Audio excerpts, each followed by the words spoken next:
ये क्लास हम लोग 15 मिनट में खत्म कर देंगे अभी। तो ये अभी हमारा कौन सा क्लास चल रहा है? ये हमारा चल रहा है जेंडर के बारे में। किसके बारे में चल रहा है? जेंडर के बारे में। ये सीटेट में जेंडर। टॉपिक है। और कहीं कहीं रेयर केस में बाकी जेटेट वाला में तो हटा दिया है। फिर भी मान को चलो सीटेट है या जिनका एग्जाम केवीएस वाला है तो केवीएस में काम आएगा। अभी हम लोग जल्दी से देख लेते हैं, क्या देख ले रहे हैं हम लोग? जेंडर आइडेंटिटी, जेंडर स्टेबिलिटी और जेंडर कॉन्स्टेंसी। ये उलझन पैदा कर रहा है। तो हम लोग इसको कोशिश करेंगे अच्छे से समझने का। सारे लोग आ गए हो? हम लोग क्लास को शुरू कर दें? Yes sir. ठीक है। कुल मिलाकर के ये तो उलझन ही ना हो गया सभी को।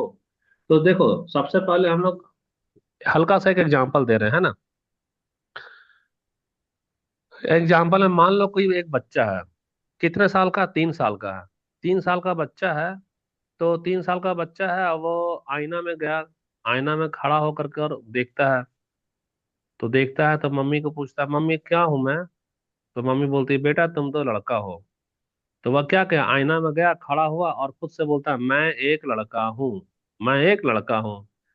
अब कुछ दिन के बाद में वो अपनी बहन की फ्रॉक पहन लिया, क्योंकि उसकी बहन लड़की थी। तो फ्रॉक जब पहन लिया तो फिर से आईने के पास में गया तो फ्रॉक देखता है, अरे ये तो मेरी बहन वाला है ना। तो मम्मी को बोलता है, मम्मी देखो, अब मैं लड़की बन गया। क्या बन गया? लड़की बन गया। तो यहाँ पे हमको दिखता है कि वह खाली ड्रेस को बदल दिया है। तो ड्रेस के बदल देने से उसका लिंग बदल जा रहा है। वह लड़का वाला ड्रेस पहना था तो मम्मी बोलती तुम लड़का है। और जब फ्रॉक पहन लिया है तो वह बन गया है लड़की। तो यहाँ लिंग परिवर्तन हुआ कि नहीं हुआ, ये बताना। हुआ हुआ। हुआ। तो इसी को इसको हम लोग कह रहे हैं जेंडर आइडेंटिटी, यानी कि उसको खाली नाम मालूम है कि लड़का और यह है लड़की। उसको डीप लेवल का नॉलेज नहीं है, इसलिए कपड़ा बदल देने से लिंग भी उसका क्या हो गया? बदल गया। यहाँ पे कोई दिक्कत है? No sir. नहीं। तो पहला वाला में लिख लेना कि लिंग बदला जा सकता है। जेंडर आइडेंटिटी में बच्चों को ख्याल होता है कि उसका लिंग बदल सकता है। अगर वो लड़की वाला ड्रेस पहनेगा तो लड़की हो जाएगा, लड़का वाला ड्रेस पहनेगा तो लड़का हो जाएगा। अच्छा, अब आ जा रहा है जेंडर स्टेबिलिटी। तो जेंडर स्टेबिलिटी में मान लो वो लड़का राजू है, अब कितना साल का हो गया? तो 5 साल का हो गया है। तो जब 5 साल का हो गया है तो ना मम्मी मम्मी को बोलता है, मम्मी मैं एक लड़का हूँ। अब बड़ा होकर क्या बनूंगा? मैं आंटी बनूंगा कि अंकल बनूंगा? तो मम्मी बोलती, नहीं बेटा, तुम तो लड़के हो ना, तुम बड़ा होकर तो अंकल ना बनोगे, आंटी थोड़ी बनोगे।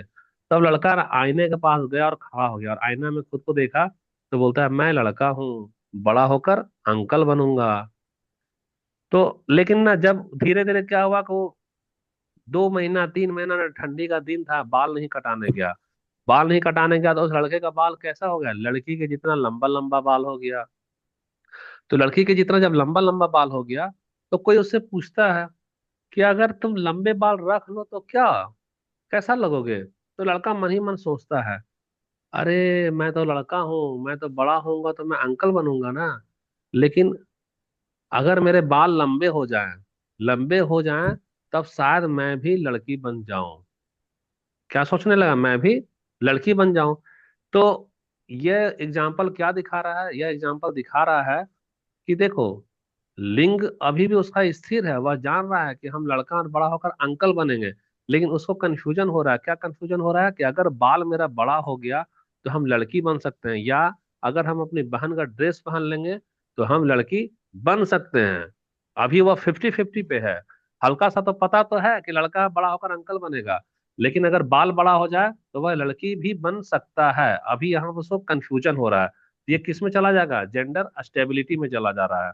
या स्टेबल तो हो रहा है कि अंकल तो बन रहा है, लेकिन थोड़ा कंफ्यूजन है। कैसा कंफ्यूजन है? कि बाल अगर बड़ा हो गया, 3 महीना तक नहीं गया है, लड़के जैसा बाल लंबा हो गया है, तो कहीं वो लड़की तो नहीं बन जा रहा है। तो ये हो गया हमारा क्या? Gender stability. तीसरा है हमारा जेंडर कॉन्स्टेंसी। तो जेंडर कॉन्स्टेंसी में वही राजू का उम्र हो गया तुम्हारा 6 साल 7 साल। तो 6 साल 7 साल हो गया है।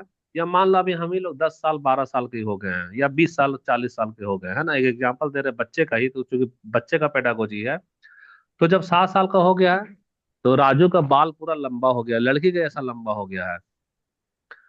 तो मम्मी बोले कि अरे राजू, तुम्हारी बहन का बाल है और तुम्हारा भी बाल है, एक ही जैसा है, लड़की जैसा हो गया बाल तुम्हारा, तो तुम क्या हो? तो एकदम कॉन्फिडेंस से बोले, नहीं मम्मी, बाल मेरा भले ही बड़ा हो गया है, हम भले ही बहन का फ्रॉक पहन ले, भले ही हम रसोईया में जाकर रोटी बनाए, या गुड़िया से खेले या घर का झाड़ू पोछा करे, हम जब बड़े होंगे तो सिर्फ लड़का ही रहेंगे। आया ना समझ में कि वह बड़े होने के बाद में जी कंफ्यूजन उसका हमेशा के लिए खत्म हो गया, जेंडर अब हमारा कांस्टेंट हो गया। क्या हो गया? कांस्टेंट। कांस्टेंट का मतलब बाल भले ही बढ़ जाए, अब वह अपने आप को लड़की नहीं समझेगा, फ्रॉक भले ही पहन ले, वह अपने आप को लड़की नहीं समझेगा।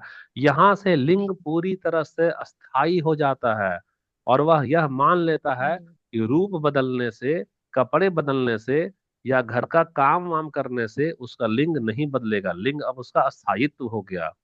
तो लिंग हमारा परमानेंट हो गया। तो परमानेंट हो गया तो तीन स्टेज में परमानेंट होता है, सबसे लास्ट वाला जो स्टेज है तीसरा, उसमें जो है कॉन्स्टेंसी लिखते हैं ना, वही हो गया हमारा परमानेंट। तो पूछेगा एग्जाम में कि बच्चा कब समझता है कि कपड़े बदलने से जेंडर नहीं बदलता। यहाँ वाला ये सवाल जो है ना, कि कब समझता है कि यस। कपड़े बदलने से जेंडर नहीं बदलता, तो क्या होगा इसका आंसर? जेंडर कौन कौन से? तुम लोग देखो, हाँ या ना में जवाब दो, मेरे पास हजार उदाहरण है, हम तुमको समझा देंगे। चुप रहोगी तो कोई फायदा नहीं होगा, आगे बढ़ जाएंगे। अभी भी नहीं समझ में आया है तो बोलो नहीं बोल समझ में रहे आया हैं। है। आया सर अभी। यस। आया है तो फिर जवाब क्यों नहीं दे रही है भाई? हाँ या ना में बोलो। 20 दे रहे स्टूडेंट में हैं। बच्चा कब समझता है कि कपड़े जेंडर बदलने से जेंडर नहीं बदलता? जेंडर चार कॉन्स्टेंट। जेंडर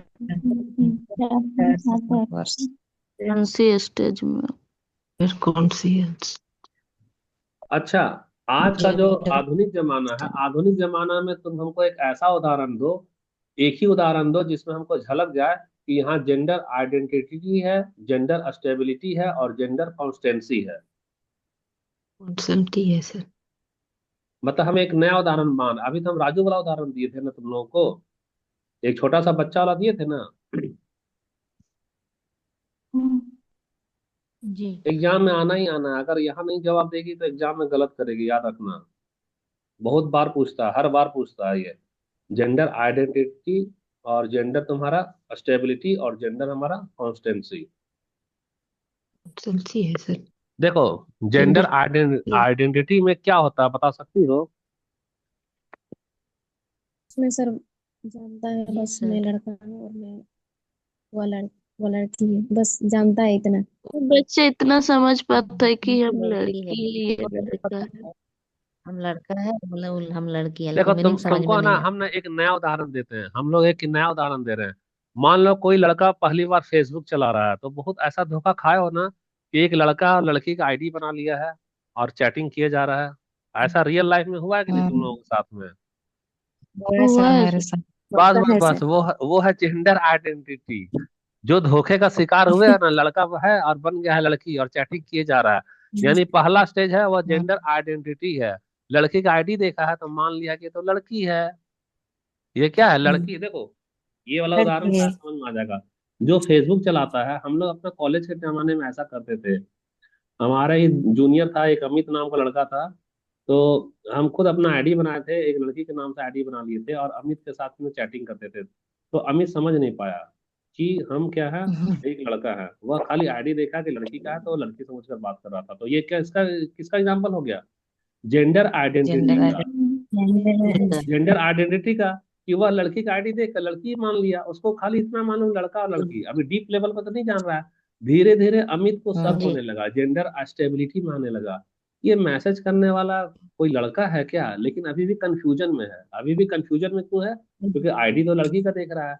और धीरे धीरे अमित को यकीन जी। हो गया कि अरे जेंडर कॉन्फ्रेंस है, ये भले है आईडी लड़की का, लेकिन ये तो मेरे सीनियर सर है, ये तो दिवाकर सर है। तो यहाँ जेंडर कॉन्स्टेंसी हो गया। तो ये वाला एक उदाहरण दे दिया, चलो दूसरा वाला उदाहरण हम दूसरा दे देते हैं, है ना। मान लो फिर से एक बच्चा को ले रहे हैं।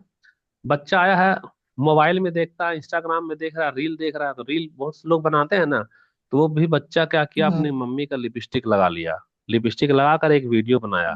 वीडियो बनाता है और इंस्टाग्राम में डालता है और मम्मी को बोलता है, मम्मी देखो मैं लड़की हो गई हूँ। तो लड़की हो गई हूँ। तो अब क्या है, लिपस्टिक लगाने से वो अपना लिंग बदल दिया। तो लिंग बदल दिया यानी कि वह हाँ, जेंडर आइडेंटिटी के स्टेज में है, जहां उसको लगता है जी। कि उसका लिंग बदला जा सकता है। कैसे? लुक बदलने से। लुक बदलने से लिंग बदल गया। बदल। अब दूसरा है कि उसी का 5 साल का उम्र हो गया। 5 साल का उम्र हो गया है। तो 5 साल हो गया तो बच्चे से पूछ रहे कि तुम क्या हो, लड़का हो कि लड़की हो? तो बोला नहीं हम तो लड़का है। तो हम बोलेंगे काम करो, हम तुम्हारा बाल को बड़ा बड़ा कर देंगे और तुमको स्कर्ट पहना देंगे, तो तुम क्या रहोगे बताना। तो अब ना बच्चा कंफ्यूज हो जाएगा, बोलेगा हम हैं तो लड़का, लेकिन लड़की वाला बाल रख लेंगे और स्कर्ट पहन लेंगे तो ये तो लड़की ना होती है, शायद हम भी लड़की बन सकते हैं। तो ये क्या दिखा रहा है कि वह भविष्य को तो समझ रहा है कि वह है लड़का, लेकिन रूप बदलने से कंफ्यूज हो रहा है कि वह भी लड़की बन सकता है। यह है जेंडर स्टेबिलिटी। अब वही जी उसी का मान लो 7 साल हो गया, तो 7 साल हो गया, अब वह लड़का वीडियो बनाता है इंस्टाग्राम में, लिपस्टिक लगा लेता है, लड़की वाला ड्रेस पहन करके मेकअप करता है और डांस भी करता है। देखो ना आजकल लड़का लोग भी, कौन सा एक डांस है तो पता नहीं उसका नाम भूल रहे हैं, वो लड़का लोग, लड़की का डांस है लेकिन लड़के लोग भी ज्यादा कर रहे हैं आजकल उसको। तो भले डांस बनाए, वीडियो बनाए, रील बनाए और लिपस्टिक लगाए, लेकिन अब उससे पूछता है कि तुम लड़की हो, साफ बोलेगा नहीं हम भले लिपस्टिक लगा रहे हैं, डांस कर रहे हैं, लेकिन हम तो अंदर से क्या है, लड़का ही तो है। यानी अब आ गया जेंडर कॉन्स्टेंसी में आ गया। तो एक ही चीज सोचो, पहला यहाँ तुम लिख दे रहे हैं, तुम लोग को लेट हो रहा है, 6 बज रहा है क्या, अभी 6 बजने में 2 मिनट बाकी है, ठीक हम खत्म कर दे रहे हैं ये वाला क्लास। इसका एक ट्रिक, लाला ट्रिक याद रखो, बार बार कंफ्यूज नहीं करना। जेंडर बदलना, जेंडर बदलना का मतलब है लुक बदलना। अगर हम लोग लुक, लुक लुक बदलने लुक से क्या बदलना, होगा यहाँ पे, लिंग, लिंग बदलना, लिंग बदलेगा, ये लिंग जेंडर बदल फ्लेक्सिबिलिटी हो गया। अच्छा, और यहाँ पर क्या है कि यहाँ लुक बदलने से, लुक बदलने से बच्चा कंफ्यूज होगा, क्या बच्चा होगा, बच्चा कंफ्यूज कंफ्यूज हो कंफ्यूज गया। हो क्या जाते कंफ्यूज हैं, हो गया कि वह लड़का है, लेकिन शायद लुक या बदलने से लड़की भी हो सकता है। लड़की। तो ये स्टेबिलिटी हो गया। और जेंडर कॉन्स्टेंसी क्या होता है, लाख लुक बदलो, लाख हम्म, लुक बदलो, तो बदलो, क्या होगा बता सकती हो, नो कंफ्यूजन, उसको नो कोई भी कंफ्यूजन। कंफ्यूजन नहीं होगा। तो अब बताओ जी, तुम लोग समझे हो जेंडर आइडेंटिटी, जेंडर स्टेबिलिटी और जेंडर कॉन्स्टेंसी? जी सर, जी सर, हाँ जी सर। आप जब समझी तो ये वाला सब कोई जवाब दो, बच्चा कब समझेगा कि कपड़े बदलने से जेंडर नहीं बदलता है? जेंडर जेंडर कॉन्स्टेंट कॉन्स्टेंसी में। हाँ, तो हम जेंडर क्या बोले, कंटेंट। जवाब दे दिया करना, क्योंकि मेरे पास हजार उदाहरण है तुमको समझाने के लिए, तुम एक बार में नहीं समझोगे तो 2 बार, 3 बार, 10 बार बताएंगे, लेकिन जवाब दो, जवाब नहीं दोगी तो हम कैसे मानेंगे। तो एग्जाम में कोई मिस्टेक नहीं करना, एग्जाम में कोई मिस्टेक नहीं करना है। और उसके बाद में हम लोग जल्दी से अगला वाला देखते हैं यहाँ। तो ये तो इसका कॉन्सेप्ट हम हमारा ये सैंड्रा बैम दिए थे, बता ही दिए थे ना तुमको। तो जेंडर स्कीमा थ्योरी क्या बोलता है कि बच्चा अपने दिमाग में सोचता है कि लड़का क्या करता है, लड़की क्या करती है, उसका एक मानसिक ढांचा बना लेता है। कौन मानसिक बता रहे हैं, ढांचा। सैंड्रा बैम बता रहे हैं कि एक ऐसा थ्योरी चलता है जो मन ही मन में, लड़का सोचता है कि हम लड़का हैं तो हमको लड़का वाला ये काम करना चाहिए, और लड़की के मन में थ्योरी बना देता है कि हम लड़की हैं तो हमको लड़की वाला ये वाला काम करना चाहिए। वो थ्योरी कौन दिए हैं, सैंड्रा बैम दिए हैं। उसका क्या नाम है, gender schema theory. Gender schema theory, ये सब इंपॉर्टेंट चीज है, करते जाना इसको फटाफट। तो एनईपी की बात आता है, एमसीएफ 2005 में और एनईपी 2020 में, दोनों में क्या कहा गया है कि जेंडर इक्वलिटी से ज्यादा हमको जेंडर सेंसिटिविटी होना जरूरी है ना। तो अब फिर तुम्हारे मन में एक उलझन आएगा, बता दे रहे उलझन, तुम्हारे मन में उलझन ये आएगा कि जेंडर इक्वलिटी से ज्यादा जेंडर सेंसिटिविटी होना जरूरी है, लेकिन हमको तो जेंडर इक्वलिटी नहीं मालूम है और जेंडर सेंसिटिविटी नहीं मालूम है।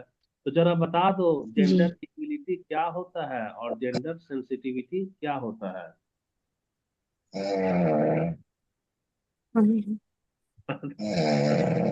बहुत जबरदस्त आ रहा है भाई उधर से आवाज। जैसे ठीक है, तो बताओ क्या होता है तुम्हारे पास में। देखो ये सब तुम लोग को आज अच्छा लग रहा है कि बोर हो रहे हो पढ़ाई में? अच्छा लग रहा है। अच्छा लग रहा है ऐसे। तो अच्छा लग रहा जैसे है जेंडर तो इक्विटी सर बोले हाँ बोलो।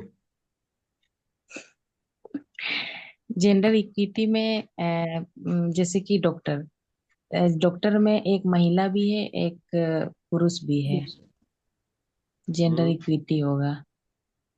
और जेंडर सेंसिटिविटी में उसको नहीं समझ में आ रहा अच्छा, है हमको। रसोइया का उदाहरण दिया। अच्छा ठीक है। सेंसिटिविटी नहीं ये समझ तो में, जैसे कि रसोइया में पुरुष देखो हम बता दे रहे हैं ना, तुम लोगों को झिझक ज्यादा इक्विटी है। में। पढ़ाई में हेजिटेशन को हटाओ, है ना, हम लोग खुल करके बात करो, चाहे गलत हो चाहे सही हो, तब ना हम लोग समझेंगे। तो जी देखो जेंडर इक्विलिटी की बात जी करते सर। हैं। सबसे पहले तो जेंडर इक्विलिटी को हिंदी में बोलते हैं लिंग समानता। क्या बोलेंगे? लिंग समानता। लिंग लिंग समानता। समानता का मतलब है लड़के और लड़कियों को बराबर अधिकार देना, बराबर अवसर देना और बराबर संसाधन देना, बिना किसी भेदभाव का। तो लिखते जाओ जो बोल रहे हैं। बिना किसी जी भेदभाव का बराबर अधिकार, बराबर अवसर और बराबर संसाधन देना को लिंग समानता यानी कि जेंडर इक्वलिटी बोलते हैं। तो इसका मुख्य विचार क्या होता है? तो इसका मुख्य विचार होता है सबके साथ एक जैसा व्यवहार। सबके साथ एक जैसा एक व्यवहार, बिना किसी भेदभाव व्यवहार का।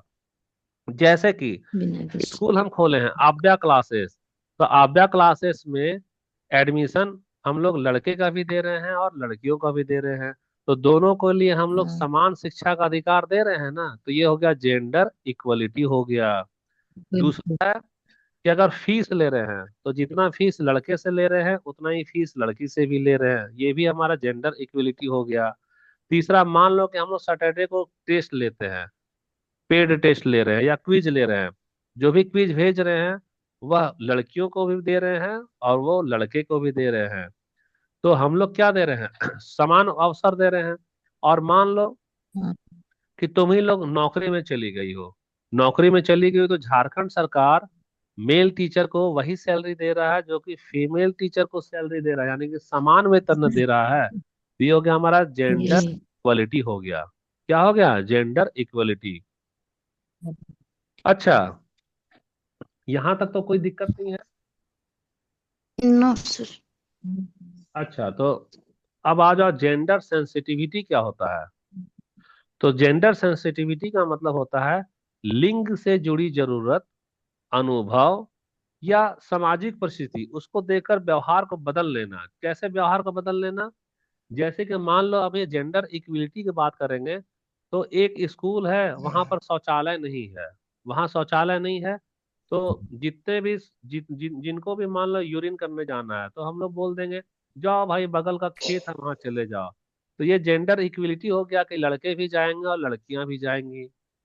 तो ये जेंडर इक्विलिटी हो नहीं गया, सर। बराबर का मौका दे रहे हैं। लेकिन सोचो, अगर जेंडर सेंसिटिविटी की बात करेंगे तो लड़कियां अनकंफर्टेबल फील करेंगी और लड़के क्या, वो तो कंफर्टेबल फील करेंगे। उनको कहीं भी बोल दो, जी भेज दो, वो तो चालू हो जाएंगे।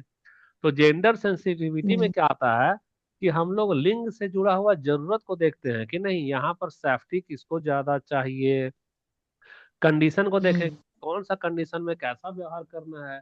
तो अब क्या करेंगे कि एक टॉयलेट बना देंगे, रूम में लिख देंगे ओनली क्या, गर्ल्स टॉयलेट। और वहां लिख देंगे कि यह टॉयलेट सिर्फ लड़कियां इस्तेमाल करेगी, लड़के कहाँ जाएंगे? तो खेत पे जा रहे हैं। लाइन तो कट गई है, पता नहीं उधर तुम लोग का लाइन है कि नहीं। अच्छा, मनीष सर का क्लास देखो, लिंक आ गया क्या उधर का? तो हम यहाँ का क्लास बंद कर देते हैं। नहीं आया है अभी तक तो। अभी नहीं आया है ना? तो ठीक है, नहीं। नहीं आया है तो देखो, तो यानी कि हम लोग एक चीज देख रहे हैं जेंडर सेंसिटिविटी में। जेंडर सेंसिटिविटी में हम लोग देख रहे हैं क्या कि व्यवहार हमको करना है, लेकिन लिंग से जुड़ा हुआ जरूरत को ध्यान में देखते हुए। समानता की बात तो जेंडर इक्विलिटी में ना करते हैं, लेकिन जेंडर सेंसिटिविटी में समानता करेंगे क्या, बताओ? एक ही टॉयलेट है, एक ही टॉयलेट में लड़की और लड़का को भेज सकते हैं? नहीं सर। नहीं। तो देखो, तुमको मेरे विचार से समझ में आ ही गया होगा, जेंडर इक्विलिटी का मतलब है समान अवसर देना। यानी एक एक वॉशरूम है, एक वॉशरूम में लड़का लड़की को एक साथ भेजने का नियम है। तो वहां जेंडर सेंसिटिविटी अलग हो जाएगा। जेंडर सेंसिटिविटी लिंग के अनुसार जरूरत को देखते हुए थोड़ा सा नियम में बदलाव लाते हैं। वहां समानता की बात हम लोग नहीं करेंगे, नहीं करेंगे। अच्छा, जैसे कि देखो तुम लोग स्कूल में, पता नहीं जो गवर्नमेंट में हो वो मालूम है, स्पेशल लीव मिलता है। एक होता है सीएल और एक होता है एसएल। एक होता है हमारे पास में सीएल होता है, क्या होता है सीएल, और एक होता है एसएल। हाँ। ठीक है।